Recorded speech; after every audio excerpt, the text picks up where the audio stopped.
আমি বলবো যে হ্যাঁ ওই 2-3 দিনের কোনো বিচার ওইটা রেভুলেশন, কিন্তু রেভুলেশন তো গর্ব করে ওইখানে গিয়ে বলার মতো কিছু না।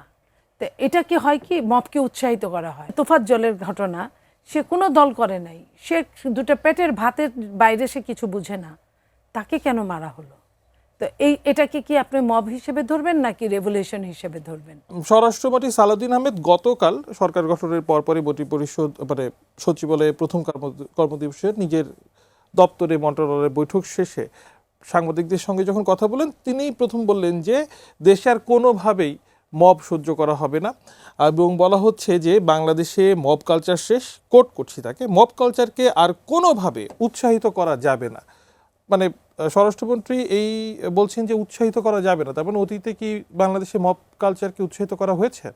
অতীতে এই যে লাস্টে যে 1.5 বছর গেল, মবকে উৎসাহিত করা হয়েছে কিনা আমি যদি আপনাকে উল্টা সাংবাদিক হিসেবে প্রশ্ন করি, আপনি নিজে তো এইসব নিয়ে বলেন, খবর মাঠ থেকে তুলে আনেন, আপনি যতগুলো মার্ডার হয়েছে বা অ্যাটেম্প টু মার্ডার হয়েছে, কয়টার বিচার ওইভাবে হয়েছে? আমি যদি উল্লেখযোগ্য বড় আকারের মার্ডারের কথা বলি, যে হাদি হত্যাকাণ্ড, হাদি হত্যাকাণ্ডে যেভাবে ফিল্মি স্টাইলে ঘাতক যেভাবে চলে গেল, এটা আমরা অন্যখান থেকে, পাশের দেশ থেকে আমাদের জানতে হলো, অন্যখান থেকে জানতে হলো। আমাদের গোয়েন্দা সংস্থা কি চৌকস না? আমি কিন্তু এটা বিশ্বাস করি না। আমি বিশ্বাস করি আমাদের গোয়েন্দা সংস্থা ভীষণভাবে চৌকস। তারা চাইলে অনেক কিছু করতে পারে। সরকার যদি চাইতো তাহলে তারা অবশ্যই খুঁজে বের করে এনে দিত, যেভাবে যখন যেভাবে পারুক, যেখান থেকে পারুক। সেটা তো হয় নাই। আজ পর্যন্ত তার ঘাতককে খুঁজে পাওয়ার বদলে কি দেখেছি? তার ভাইকে চাকরি দেওয়া হয়েছে, তার স্ত্রীকে ফ্ল্যাট দেওয়া হয়েছে, তার স্ত্রীকে ব্যবসা বা খেটে খাওয়ার জন্য টাকা দেওয়া হয়েছে, অর্থ দেওয়া হয়েছে। কোন অর্থ? জনগণের ট্যাক্সের অর্থ। আমরা অর্থ দেওয়ার জন্য আমরা কিছু বলছি না, কিন্তু যে দিয়েছেন উনি কি দিতে পারেন? উনি যেটা করতে পারতেন একটা বিচারের সুরাহা করতে, এবং তার ফ্যামিলি, হাদির ফ্যামিলি কিন্তু এই বিচারটাই চেয়েছিলেন, বিচার চেয়েছিলেন। তারা কিন্তু উপঢৌকন চান নাই। তো এই এর চেয়ে বড় মানে জায়গাটা আমি আর কোনোটা পেলাম না বলতে।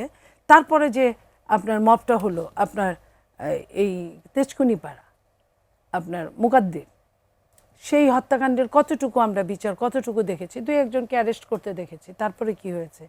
কিছু কিছু হত্যাকাণ্ড কিন্তু মানুষকে ছুঁয়ে যায়, সেই বিচারগুলো মানুষ চায় যে প্রত্যক্ষ করতে। সেইগুলোর আপনার ঢাকা বিশ্ববিদ্যালয়ের কথা মনে আছে, যে ছেলেটা মুফাজ্জল, সম্ভবত তোফাজ্জল, সে একটা অটিস্টিক সন্তান। সে ক্ষুধার জন্য হয়তো বা সে বুঝতেও নেই যে এটা ঢাকা ইউনিভার্সিটি নাকি, সে জানেও নাই। তাকে যেভাবে পিটিয়ে পিটিয়ে হত্যা করা হলো, এটাকে আপনি কি, সে কি ফ্যাসিস্টের হয়ে কাজ করেছে? সে কি গোয়েন্দা সংস্থার কেউ ছিল? তাকে এইভাবে পিটিয়ে মারা হলো, আমরা কি তার বিচার হতে দেখেছি? দেখিনি। ঢাকা বিশ্ববিদ্যালয় আরেকটা, ওই মগডালে যে ঝুলিয়ে রাখা হলো, তাকে নামিয়ে আনা হলো। কোনো আত্মহত্যাকারী অত মগডালে গিয়ে আত্মহত্যা করার প্রশ্নই আসে না, হতে পারে না। আমরা কি সেটা সুরাহা পেয়েছি?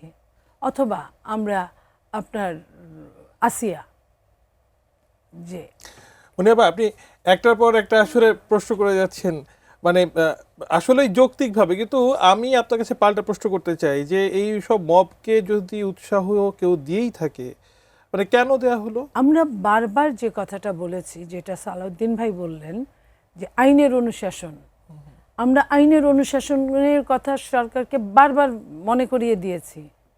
সরকার কিন্তু কানেই তুলে নেয়।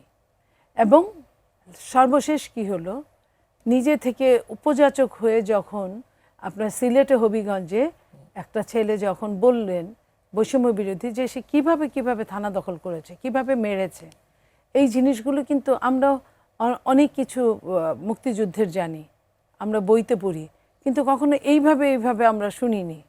তারপরে তাকে অ্যারেস্ট করলো পুলিশ, তারপরে তাকে যেভাবে ছাড়িয়ে নেওয়া হলো, আমি বলবো যে হ্যাঁ ওই 2-3 দিনের কোনো বিচার ওইটা রেভুলেশন, কিন্তু রেভুলেশন তো গর্ব করে ওইখানে গিয়ে বলার মতো কিছু না।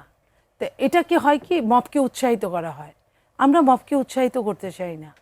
তো এই সরকারের যদি আইনের অনুশাসন থাকতো ওই সরকারের, তাহলে কিন্তু এতগুলোর জন্ম হতো না, এতগুলো মৃত্যুকে আমরা চাক্ষুষ দেখতে হতো না। তা এই জায়গাটায় যে রেভলিউশনের তো একটা সময় ছিল, 3 দিন সরকার ছিল না, আমি 3 দিনকেই রেভলিউশন ধরতে চাই। বাকি যে সময়টায় আপনার ওই যে তোফাজ্জলের ঘটনা, সে কোনো দল করে নাই, সে দুটো পেটের ভাতের বাইরে সে কিছু বুঝে না, তাকে কেন মারা হলো? তো এটাকে কি আপনি মব হিসেবে ধরবেন নাকি রেভলিউশন হিসেবে ধরবেন? যদি মব হিসেবে ধরেন তাহলে বিচারটা কতটুকু হয়েছে? এটা তো কোন রুমে মারা হয়েছে, কে কে মেরেছে, এটা তো জানার কোনো খুব বেশি কষ্টদায়ক না। তা আমার কথা হচ্ছে যে বিচার পাওয়ার অধিকার প্রত্যেকের আছে এই দেশের। আপনার পাগল হোক, গরিব হোক, ধনী হোক, সব মানুষের 28-এর খধারায় বিচার পাওয়ার অধিকার আছে, সব মানুষ সমান ওই দৃষ্টিতে। তাহলে আমরা কেন বিচার দেখি নেই?